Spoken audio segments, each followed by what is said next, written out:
Chapter 1. Jason's future. Jason, did you hear me? Are you working? Jason's mom heard nothing from his room. She decided to go and see what was happening. She stood outside the door of his bedroom for a minute and then she walked in. Jason was sitting on the floor and looking at some photos. "What are you doing, Jason?" she asked. Jason turned off his music and looked up. "Do you remember this?" He gave her a photo. "It's me when I was 5 and Maria. She was really pretty. Well, she still is. It was my birthday party, wasn't it?" "Yes, I think so," his mom said. "It was the last birthday before Dad left," Jason said. "I remember it very well." "The party or the day Dad left?" asked his mom. "Both," said Jason. "In my mind, they both happened on the same day." "They didn't, but it all happened a long time ago," his mom replied. She walked to the window so Jason couldn't see her face. Simon, her husband, left their house in Moreland Road early one morning 12 years ago. He wrote her a letter and put it on the kitchen table. And then he left. For 12 years she didn't hear from him. No letters, no birthday cards for Jason. Then last week there was a phone call. "Why did you go?" she asked Simon again and again. He wanted to meet her. "No," she said, but she wanted to say yes. Jason's mom turned away from the window. "Jason, what about your homework?" she said. "Why are you looking at old photos?" "I want to find all the ones I've got of Maria. I want to take them with me to London, when I go to art school." He smiled at a funny photo of Maria, aged 11. "It's a bit early to think about all that, Jason," his mom said. "You're not going until the autumn, and you don't know if you're going to get a place at the art school." "I will, I'm sure I will. When I went to visit them 2 weeks ago, they said, 'We think your work's very good. We really like your ideas.'" "I know, but anyway, where are you going with Maria tonight?" asked his mom. "Broad Street Bar. There's a great reggae band on," said Jason. "Have you told her about going away to art school in September?" asked his mom. "Yeah, she's fine about it, I think," he replied. "I can come home at the weekends." "You won't," his mother began and then stopped. "I know what you're thinking," said Jason. "But we're different. We'll always be together." His mother left the room and went downstairs. Maybe Jason and Maria are different, she thought. They've known each other since they started primary school. But I thought Simon and I were different, and look what happened. "Mom." Jason came into the kitchen. "I'm going round to Maria's now. I'll have something to eat at her house. Okay?" "Have you finished your work?" asked his mom. "Yes. Stop asking me. See you later. About 12. Okay?" And Jason left the house before his mom had time to say anything else. 5 minutes later, the phone rang. Jason's mom jumped out of her chair, looked at the phone and thought, "Simon." She answered it. "Hello," she said in a very quiet voice. "Oh, hi, Mrs. Campbell. Is Jason there?" "Maria!" Jason's mom almost shouted her name. "No, sorry, he's left. He's on his way to your house." "Oh, no," said Maria.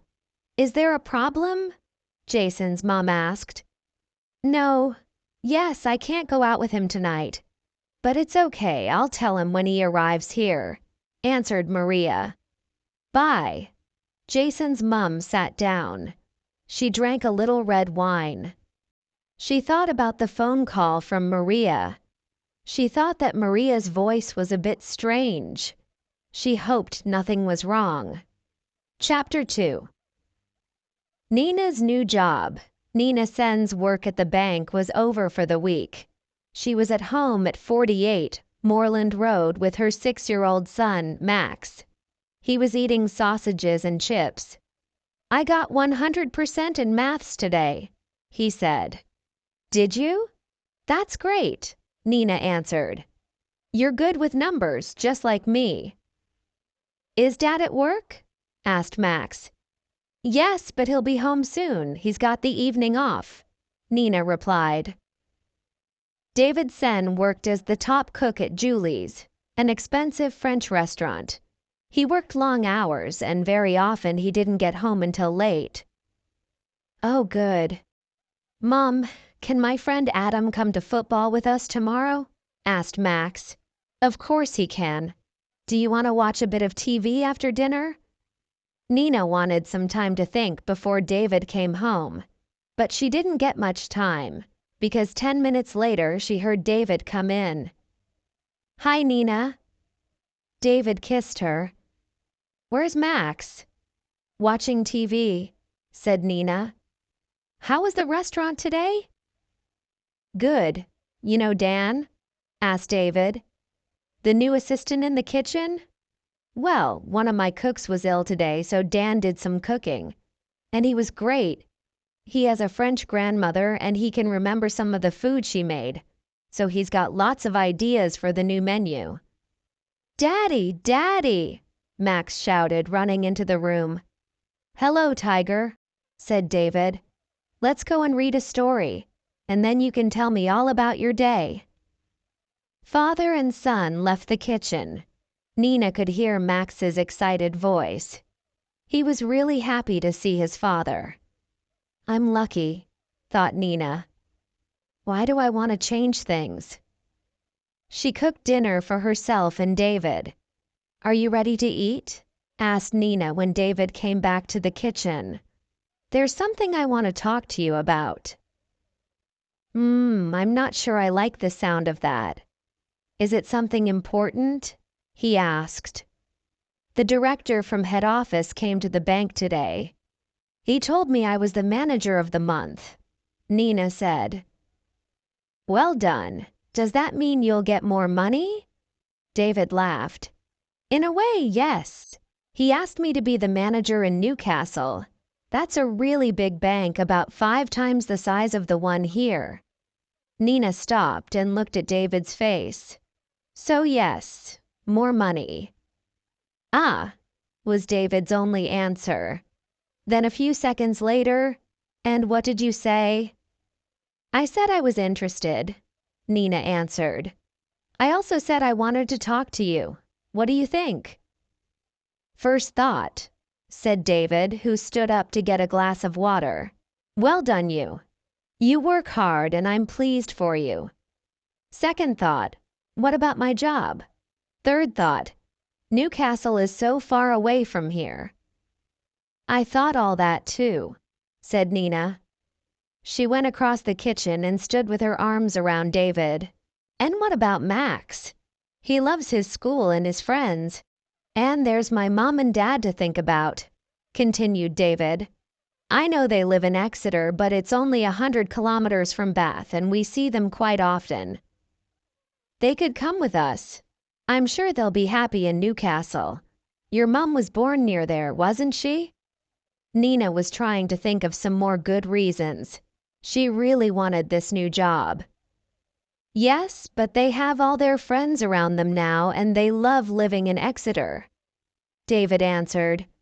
"It's a big thing to move at their age." "Forget them for a minute. What about you?" asked Nina.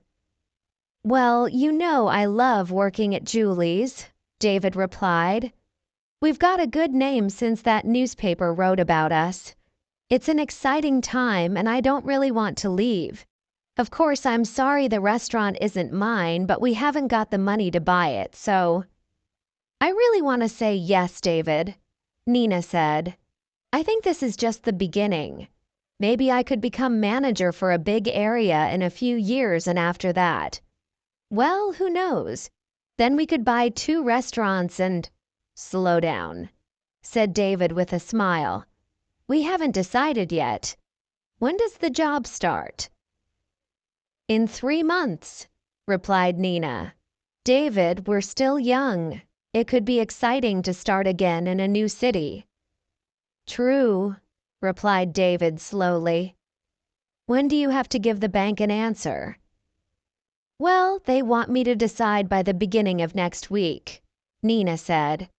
Say yes then, said David quickly. What? Nina looked at David. She couldn't believe it. Well, we can't buy Julie's. That's what I'd really like, David answered.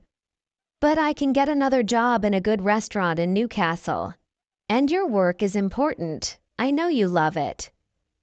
Oh, David, you're wonderful. I'm so pleased I married you. Nina laughed. I'm going to write to head office and tell them before you change your mind. David pulled Nina close and kissed her. I hope we've done the right thing, he said. Anyway, now I'm going to have a long hot bath and think about it. And then I must phone Mom and Dad. I haven't spoken to them all week. Don't tell them yet about Newcastle, said Nina. Let's keep it to ourselves for the weekend. Nina sat at the table and wrote. Then she walked down Moorland Road with her letter and put it in the post box on the corner. She heard a soft plop sound as it fell onto the other letters in the box. We've decided what to do and nothing can change that now, she thought. Chapter 3. Dinner at Maggie's. Maggie was sitting on the sofa. She had a photo in her hand. She was thinking about her holiday in Chile last month. She and her friend Belen went to Chile for 3 weeks, walking in the Andes Mountains. It was a wonderful time. Well, actually, I don't think the holiday was as wonderful for Belen as it was for me, Maggie thought. She looked at the photo and saw a happy group of young people. They looked happy because the day's walking was finished. They were also happy because that was the day they saw the beautiful bird. A condor, the famous bird of the Andes, flew high above them in the sky that day and stayed with them for hours. Maggie was sad to see it fly away at the end of the day. It was a very important bird for the Inca people, you know, said Xavier, their group leader. On lots of old Inca buildings you can see an unusual cross. It's unusual because it has 3 levels, like this. And Xavier drew the cross on the ground. He continued, for the Incas each level was a different world. The lower world, this world, and the higher world. And there was an animal for each world. The higher world had the condor. So you see, these birds were very special, very important for the Inca people. The group were interested in Xavier's stories. Belen was more interested in Xavier. From day one, Maggie knew that Belen liked Xavier. Well, he was great-looking and friendly with everyone. Belen talked to Maggie a lot about Xavier, what he said to her, how she felt. This is exactly what she was like when we were at school together, thought Maggie. I hope I don't have to listen to this all holiday. At the end of the first week, Maggie went for a walk after dinner without the others. She didn't go far. She just wanted to be quiet and on her own with the stars in the dark sky. She stood looking up and then she knew that someone was behind her. She turned round and saw Xavier. Are you okay, Maggie? He asked. Fine, she replied. It's beautiful here, isn't it? I love the mountains. It's so different from where I come from. I was born near here, so I love it too, Xavier said. They sat and talked for a long time. She learnt about his life and about the life of ordinary people in Chile. From that day, she and Xavier had a special friendship. They often talked together after dinner, and something more than a friendship began. And of course, Belen saw it. It's okay, Maggie, really, said Belen. I don't mind. But Maggie felt she did mind, and sometimes she saw Belen looking at her rather coldly. But at the end of the holiday things were okay between the two friends, and Belen actually said she wanted to go on holiday with Maggie again. Maggie got up slowly from the sofa. She enjoyed dreaming about her time in Chile, but she had to make dinner. Belen was coming tonight. She walked into the kitchen and started cooking the meat for the lasagna. "Oh, I forgot to buy the tomatoes," she thought. She took her money and left the house. She walked quickly to the shop at the end of her street. In her house the phone rang and, of course, nobody answered it. Then the answer phone started. "Hi, this is Maggie. Sorry, I'm not here to take your call, but please leave your name and number and I'll call you back later. Thanks." There was a small noise at the other end of the phone. Someone was getting ready to speak, but the person didn't leave a message or their name and number. Maggie came back with the tomatoes. She saw the message light on the phone. "Probably Belen," she thought. "Maybe she's going to be late." Maggie played the message, but there was nothing to listen to. Strange, she thought. She went into the kitchen and finished the lasagna. Then she took a glass of red wine into the living room. She picked up the phone. "Telephone number 077-885-36782 called today at 19 o'clock hours," she heard. Maggie wrote the number down and thought, "I don't know anyone with that mobile number." But then she heard someone at the front door. It was Belen. "Hi, Maggie," said Belen and gave her a kiss. Something smells good." They walked into the living room and Maggie gave Belen a glass of wine. "It's good to see you," said Maggie. "You look great. I love your hair." "Thanks. And how's the lovely Xavier?" asked Belen. "Have you heard from him?" "Yeah, I have," said Maggie. "I got an email last week. He was in an internet cafe in Santiago." "Great! I thought it was just a holiday romance. But I'm really pleased for you." "No, really I am," said Belen quickly when she saw Maggie looking carefully at her. "He says he's coming to England very soon." "Maybe next week," said Maggie. "Really? So soon, it must be love," said Belen with a smile. "Well, I don't know about that." Maggie laughed. "He doesn't say anything about love, just that he's coming and that he's written me a letter to tell me everything." "Everything about what?" Belen asked. "I don't know. It's a bit of a strange email. Look, you can read it." Maggie gave the email to Belen. She read, "Hi, Condor Girl. I'm coming to England very soon. I need to get away from Chile for a bit. Have written to tell you everything. Can't say much now. Looking forward to seeing you a lot. Much love, Xavier." Chapter 4. Sam has money problems. Sam arrived at his house, number 56. The lights were on in every room, and he could see his 16-year-old daughter, Emma, sitting at her computer in her bedroom. Sam went inside the house and put his bag down. Wonderful, he thought. No more work until Monday. Sam worked for the town's newspaper, the Bath Chronicle. He was a reporter, but not a very important one. He quite liked his job, but he didn't get a lot of money for it. When he started work at the newspaper 20 years ago, he had big ideas. He wanted to work there for a few years, and then move to London to work for one of the big newspapers.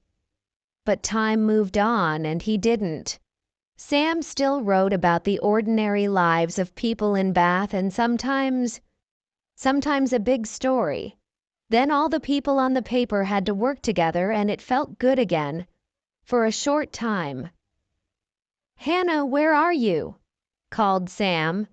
"Upstairs with Alicia," a voice replied. Sam went upstairs and found his wife Hannah in the bathroom. 2-year-old Alicia was playing in the bath with about 10 yellow plastic ducks. "Hello, my favorite 2 girls," said Sam and kissed them both. "I heard that, Dad," called Emma from her bedroom. "What about me? I thought I was your favorite." "That was yesterday, when you made me a cup of tea," said Sam and walked into his older daughter's room. Emma was looking at something on the internet. "I'm trying to find something about Chile for my geography teacher," said Emma, and turned to give her father a kiss. "Go and ask Maggie. She's just come back from Chile," replied her father. "No, it's okay. I'll find it on the internet. It's quicker. Anyway, she probably doesn't know much about the Mapuche Indians." "Dad, you know I really like geography, don't you?" asked Emma. "Yes," replied her father. "Well, our teacher wants to take us to Norway after school finishes in the summer. She told us about it today. It sounds wonderful. Can I go?" Emma looked at her father. He could see how excited she was. "It'll be expensive, won't it?" asked Sam. "I'm not sure," replied Emma, but she knew it wasn't cheap. "There's the money I got for my birthday. We can use that." "Yes, but that's not enough for a holiday to Norway. I'll talk to your mom about it," said Sam, and he left the room, again thinking about money. Sam went into his other daughter's bedroom. Hannah was sitting on the bed. Alicia was nearly asleep, so Sam kissed her good night. "How much does Emma need for Norway?" he asked Hannah as they walked downstairs. "A lot. About 700 pounds, I think. And she has to tell her teacher on Monday if she's going," replied Hannah. "She really wants to, Sam." "I know. I'll try to find the money from somewhere." Sam walked into the back garden for a cigarette. Hannah sat down at the kitchen table to read the newspaper. Hannah looked up when Sam came back in and said, "I could get a job, Sam, but I really want to stay at home with Alicia for a bit longer."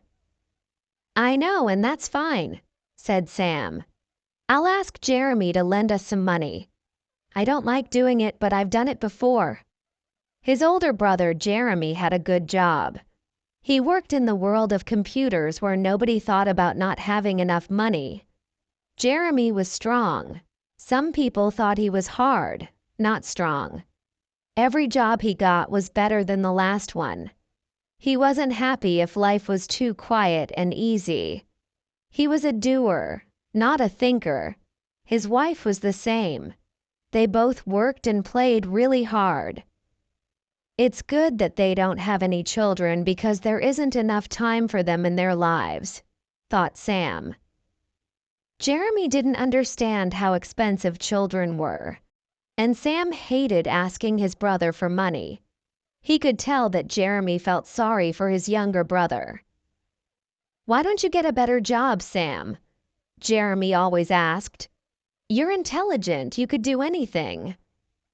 "I like my job," replied Sam. "I don't want to work anywhere else." That wasn't really true, but he could never let Jeremy know that. And this was the same conversation Sam and Jeremy had on the phone that Friday evening.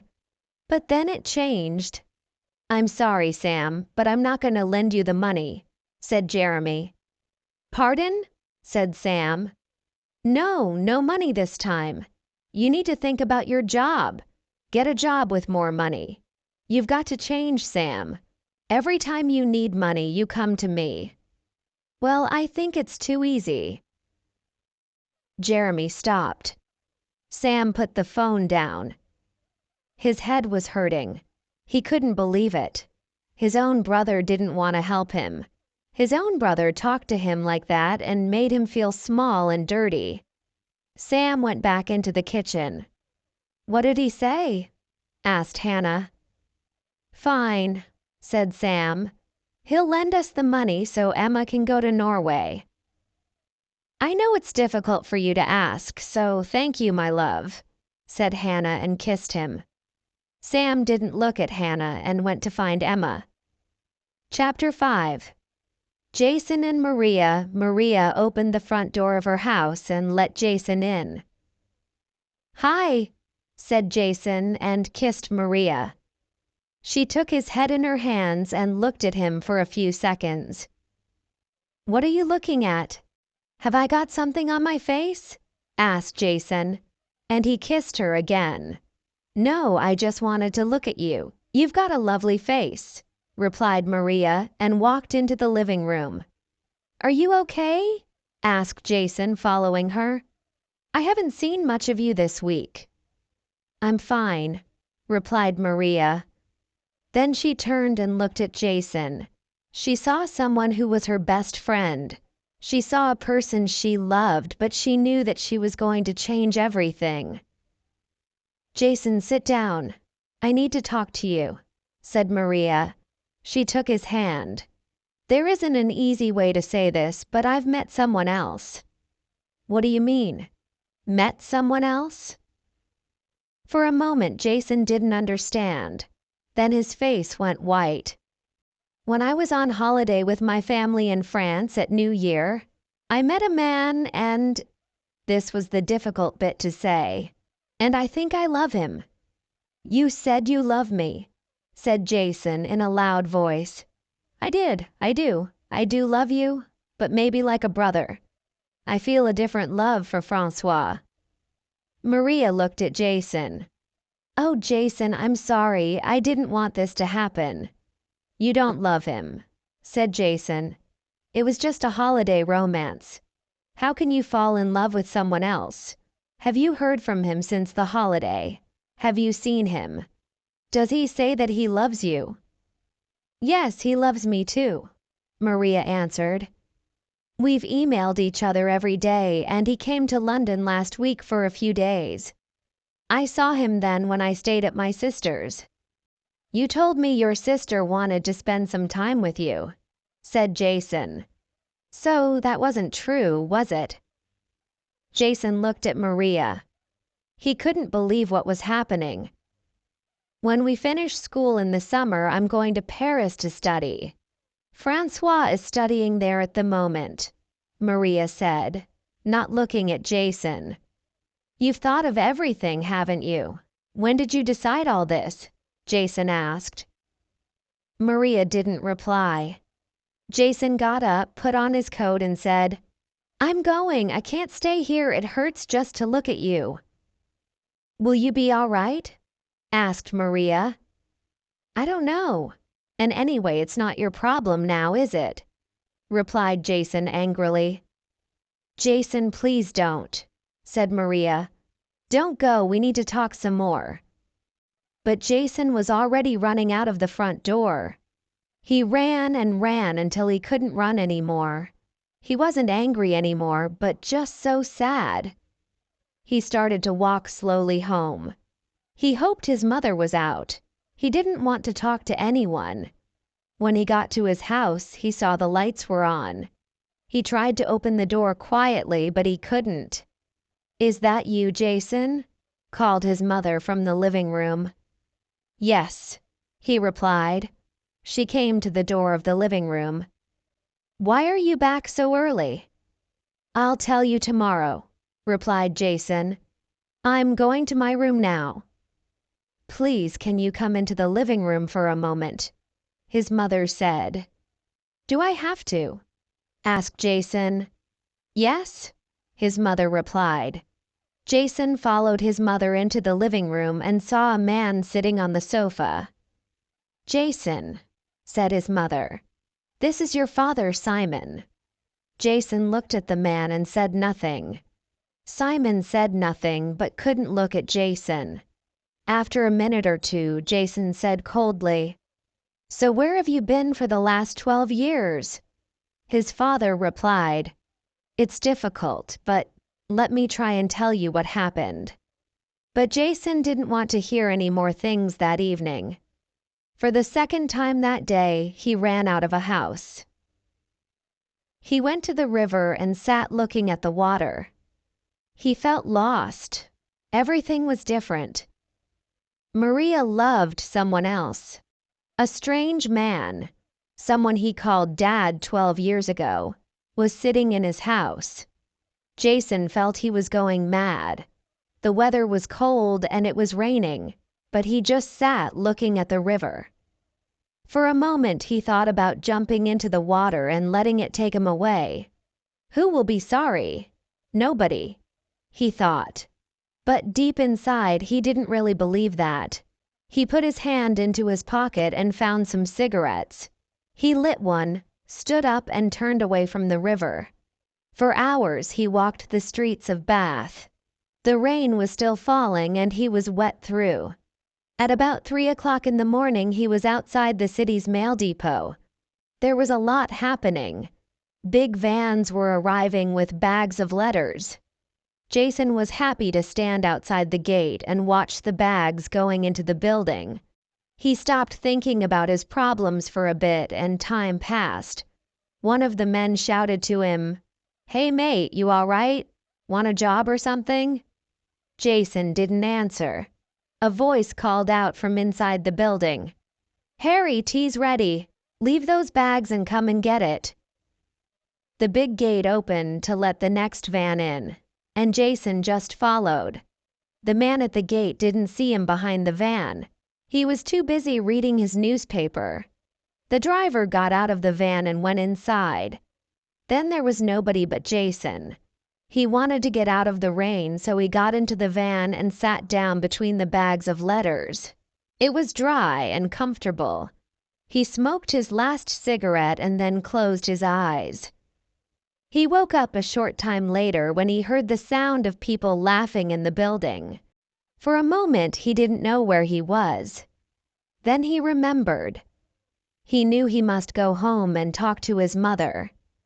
Then there was his father. Jason was angry with him, but he did want to know why he was back. "And I don't want anyone to find me in this van," he thought. He jumped out and waited in the dark for the gate to open again. When it did, he ran out. A voice called out behind him, "Hey you, stop!" But he didn't. He ran on. His head was hurting and his clothes felt wet and uncomfortable. There was only one thing in his life that made him feel good: going away to art school in the autumn. It was really important that he heard from the London Art School soon. Chapter 6. Nina and David talk. David lay in the bath.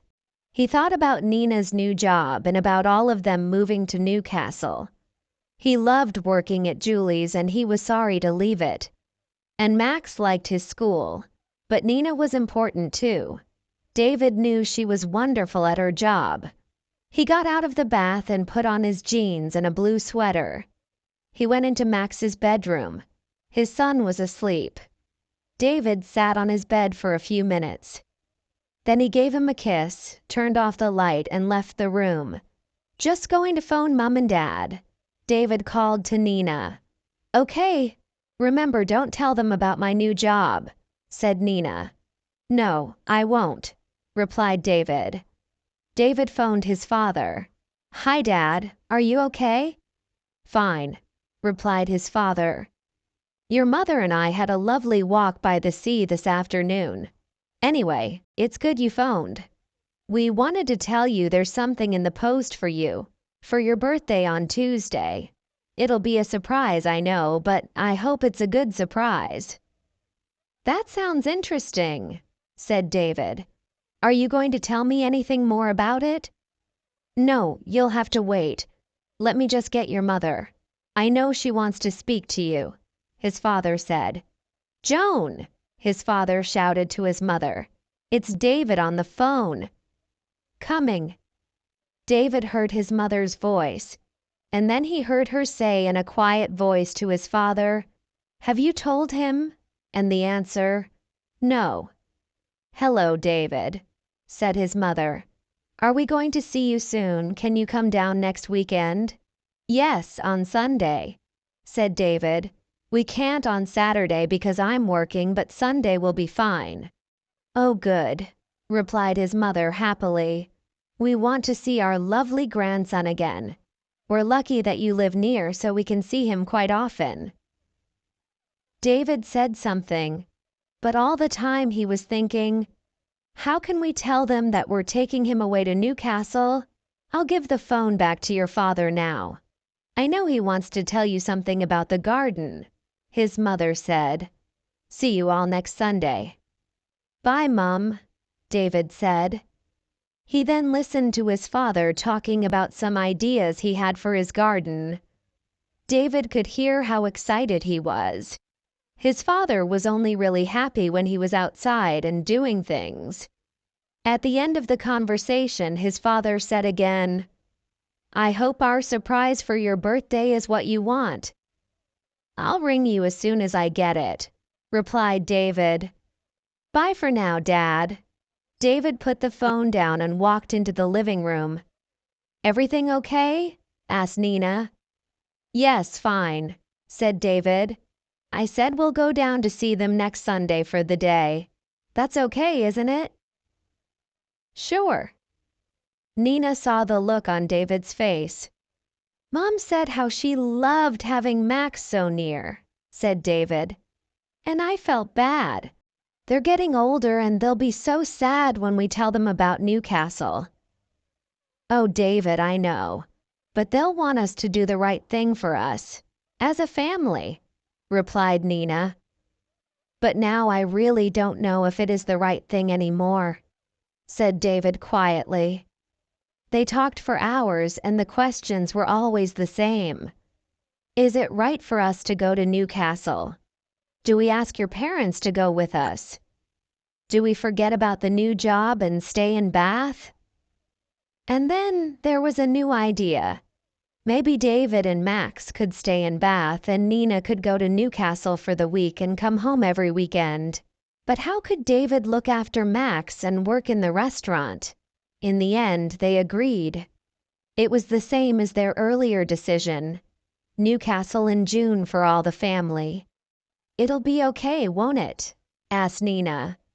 "I hope so, love," replied David. "I really hope so." Chapter 7. Maggie's visitor Belen gave Xavier's email back to Maggie.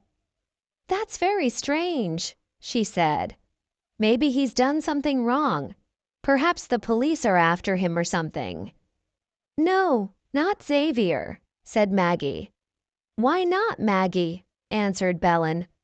"I mean, we were only in Chile for 3 weeks. How well do we know him? Have you had any other emails or letters from him?" "Yes, an earlier email, but it didn't say anything about coming to England," replied Maggie. "Oh, well, there's nothing you can do. Just wait for the letter and hope it's nothing bad," said Belen.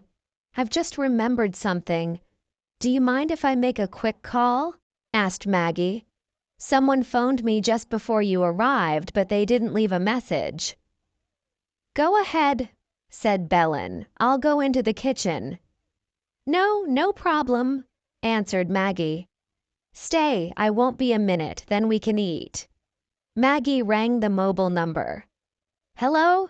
said a foreign voice. It was a man. "Oh, hello," said Maggie. "You called this number earlier. Bath 726549. Who are you?" "I'm sorry," answered the man. "It was a wrong number." "Oh, okay, bye then," said Maggie and put the phone down. "Wrong number?" Maggie turned to Belen. "Someone with a Spanish-sounding voice, I think." "From Chile, perhaps?" asked Belen. "Maybe," said Maggie.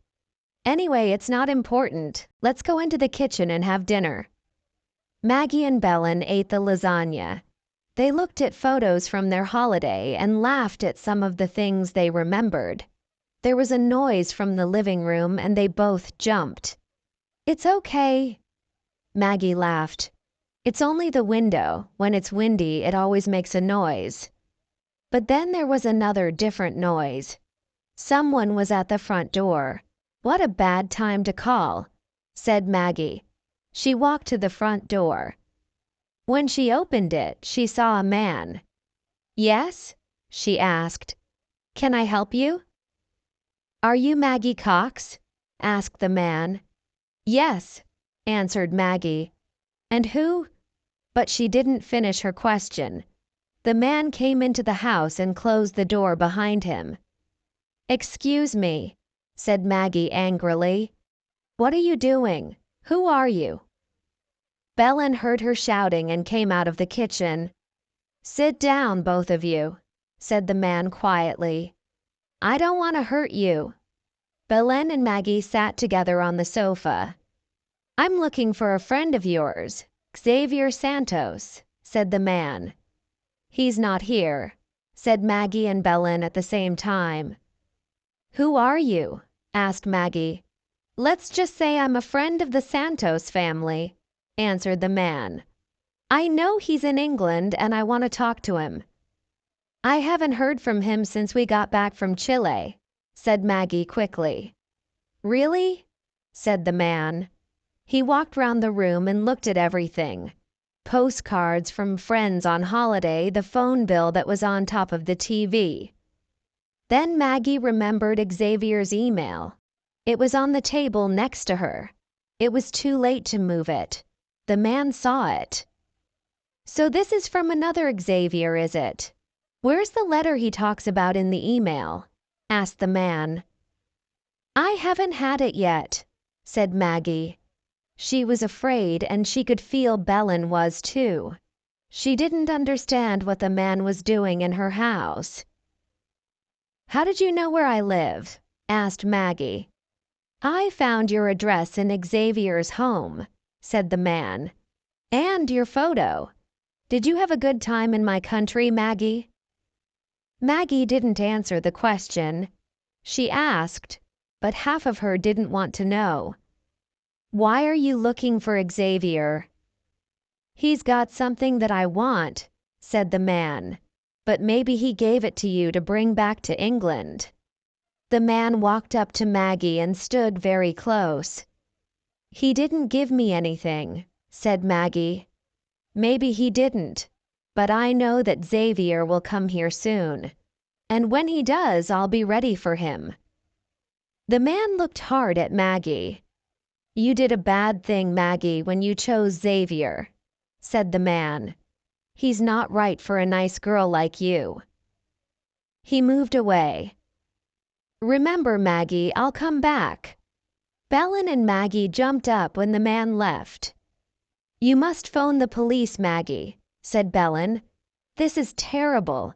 You must come home with me. You're not safe here." Maggie phoned and told the police everything. She told them, "I'm not going to stay here. I'm going to stay with a friend tonight. You can call me on my mobile, 047765677831. The police asked her to go to the police station the next day. Maggie put some things in a bag, ready to leave with Belen. "I'm so stupid," said Maggie. "I thought Xavier was really nice. I believed he loved me, but he was just playing." Maggie and Belen called a taxi and left Moreland Road half an hour later. Chapter 8. "What Sam didn't know, how am I going to find 700 pounds? Thought Sam that Friday evening. And why didn't I tell Hannah about Jeremy? But it was too late now. Emma was going to Norway. "That's so great, Dad." "Thank you," she said, and kissed him. It made Sam happy to see her so excited. "I know what I'll do," thought Sam sadly. "On Monday morning I'll take some of the jewelry my mother gave me before she died. There's a jeweler's shop on the way to work. I'm sure they'll be interested in buying diamond rings." Sam didn't want to sell the jewelry. He knew his mother wanted Emma to have it. "Maybe my brother is right," he thought. "I do need a job with better money. I don't know how much longer we can go on like this." That Friday morning, 600 kilometers away in the city of Edinburgh, something important happened that could change Sam's life. but Sam knew nothing about it. Two people, a man and a woman, arrived at the offices of lawyers Barrett, Grab, and Lennox. A man took the two visitors upstairs to the office of Frank Barrett. It was a very old-fashioned place with big, dark wood furniture. There were hundreds of law books all around the room. "Good morning," said Mr. Barrett to the visitors. "It's Paul and Sonia Cooper, isn't it? Please sit down." "Thank you," said Sonia and sat down next to her brother Paul. "I'm sorry about your father," said Mr. Barrett. "We looked after his business for years here." "Thank you," said Paul. "He was 91 when he died, but now we need to know what he decided to do with his money and things." "Paul," said Sonia. "That sounds terrible." "It's okay," said Mr. Barrett. "Let me tell you what he wrote in his will." Mr. Barrett didn't always enjoy reading a will to a family. Sometimes there were surprises in it that they didn't like. "I leave my house, and all that is in the house, to my two children, Paul and Sonia. My money I give to my grandchildren, Robert, Amy, and Charlie." Paul and Sonia looked pleased. He continued, "But not all of it." Their smiles became smaller. "I want to leave some of my money to a special person who is a good friend to me in my life, Samuel Davies. About 30 years ago, when my wife died, Sam lived next door to me. He was a young man, but he spent many hours with me at that time. He visited me most days and listened to me when I talked about my wife. He was a true friend. I have never forgotten how kind he was. I want to say thank you to him, and to give him £50,000. A few minutes later, Mr. Barrett finished reading and the office was quiet. Then Paul Cooper said, "Samuel Davies is a lucky man. £50,000 is a lot of money, just for talking to Dad." And Sonia said, "I don't remember him." "Well, that's what Dad wanted to do, and it's his money, so that's that. We can't change anything. But how much will there be for the grandchildren, Paul's children?" "I'm not sure yet. We'll have to wait and see," said Mr. Barrett. "We have to let Samuel Davies know. It could take quite a long time. You know, the address your father gave us could be wrong now. But I'll write to you as soon as I know." "But if you don't find him, what happens to the money?" asked Sonia. "Oh, I'm sure we'll find him. It could take months, but we usually find people in the end," replied Mr. Barrett. Paul and Sonia left the lawyer's office quietly.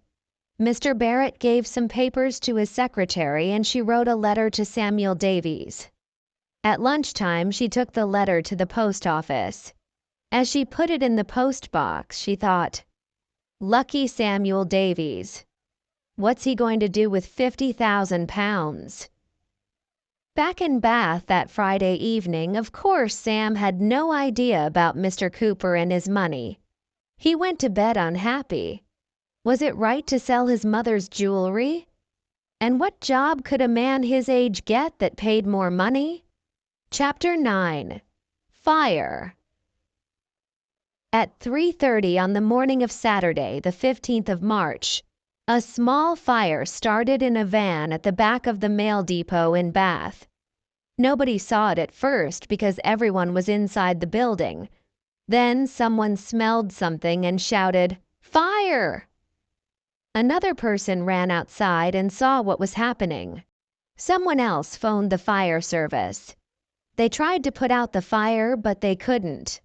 The fire service arrived very quickly and put out the fire. But 2 big bags of letters were lost.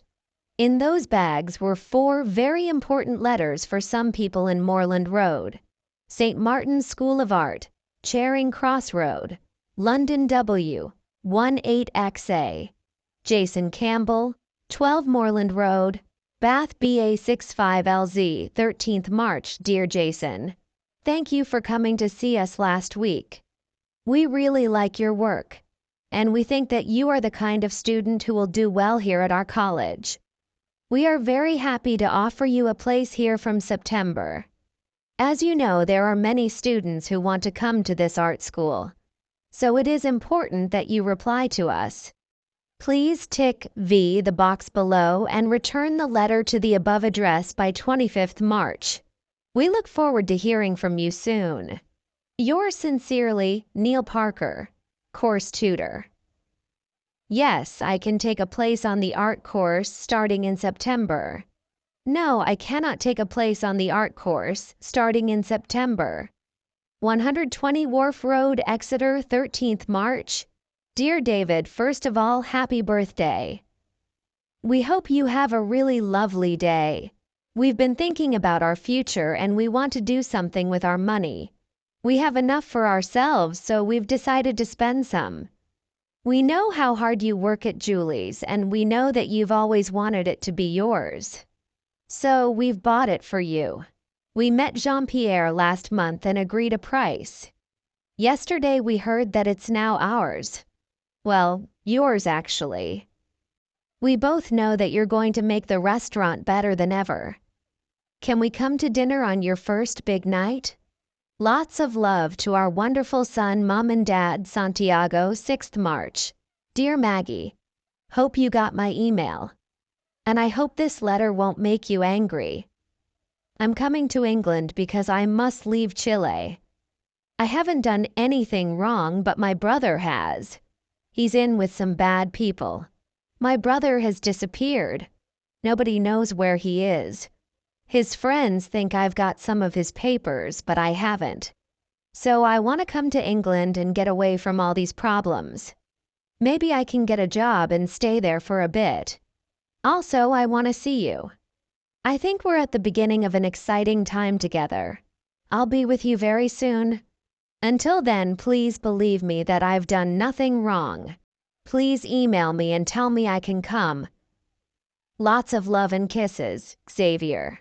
Barrett, Grab and Lennox, 34 Queen Street, Edinburgh EH23XJ.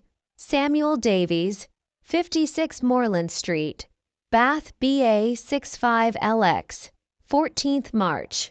Dear Mr. Davies, we are writing about Mr. Thomas Cooper, who has sadly died. Mr. Cooper has remembered you in his will, and we would be grateful if you could write to this office as soon as possible. Yours sincerely, Frank Barrett. Conclusion. And what happened to Jason, David and Nina, Maggie and the Davies family? Jason went away for 2 weeks to stay with his grandmother. She looked after him and he began to feel better about himself. When he got back to Bath, he was sad that there was still no letter from the art school in London. He phoned the school, but it was too late. The school said he could have a place the next year. For a year, Jason stayed in Bath and did lots of different jobs. Simon, his father, came to the house sometimes, and Jason began, slowly and carefully, to get to know him. Nina's letter to the head office of the bank arrived safely. David never got the letter from his parents, but his mom and dad phoned him on his birthday, and he learnt about the restaurant. It was the best birthday present in the world. Nina decided to work in Newcastle and come home at the weekends. They were lucky because David's niece came to study at Bath University. She stayed with them and looked after Max, but it wasn't easy for the family. David wanted Nina to come home and work with him in the restaurant, but she stayed at the bank in Newcastle for 18 months. Then she took the job of area manager in Bristol, a city 25 kilometers from Bath. Maggie never heard from the Chilean visitor again. She never heard from Xavier again either, and he never arrived in England. Maggie was very sad. She really thought that she and Xavier were great together. It was hard for her. She wanted to believe that he was a good person, but all her friends told her to forget him. Sometimes she thought about going back to Chile to find him, but in the end, she didn't. She decided that probably it was just a holiday romance for him after all. Sam sold his mother's jewelry and gave Emma the money. After a few days, he had another conversation with his brother. Then he decided to leave his job at the newspaper and write a book. He worked at home so he could look after Alicia too. At first, it was strange for him, but slowly he began to enjoy his new life. It was exciting to write, and Alicia was an easy child. Hannah got a good job in a shop, which she enjoyed. They were still short of money, but one day about 3 months later he got a letter from Barrett, Grab, and Lennox. Life began to look a lot better for Sam and his family.